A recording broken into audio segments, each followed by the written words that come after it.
I was working for about 10 years in the normal business world. I came out of college and worked at Boston Consulting Group and did the typical thing, and then was in media companies at Time Warner and Viacom.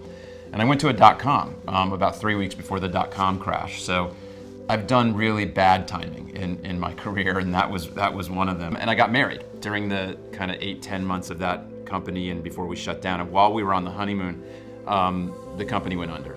And I turned to my new wife, new as in just married, not as in second wife, but my newly betrothed. And I said, you know that richer, poorer vow we took?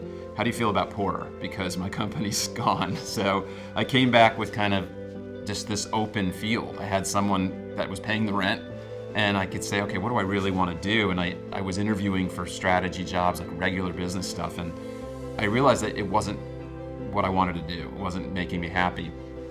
And I couldn't figure out why, so I just started talking to friends and heard this word sustainability. I knew I wanted to find a way to bring environment into my business work somehow. I was a vegetarian, I was changing light bulbs in our new apartment, but I thought this just can't be enough. This can't be how much needs to be done. So I started reading, and I just started reading some of the kind of classics of environment and sustainability, of business and sustainability when it was really new. There weren't that many people talking about it. And I just turned to my wife and said, this is what I've got to do. I can't go back to a normal business. And so I went back to school, got a degree in environmental management.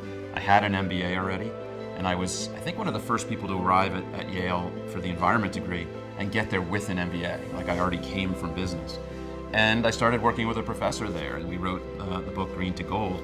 It took about 3 years, which was more than I thought it would, and that's the first time I learned what doing a book really feels like, and how long it can be and how intense it can be. And that came out and it did really well, and sold a lot of copies. Companies used it as a platform for thinking about issues. They were fairly basic about it. You know, environment equals good for business. It was a fairly basic story.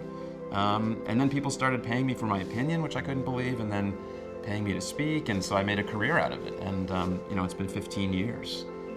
Every year I think I can't continue doing what I'm doing. There's no way this business model will work, and then something else comes up, like this opportunity with Paul, and I get kind of a regenerated new push behind my work, and I keep going.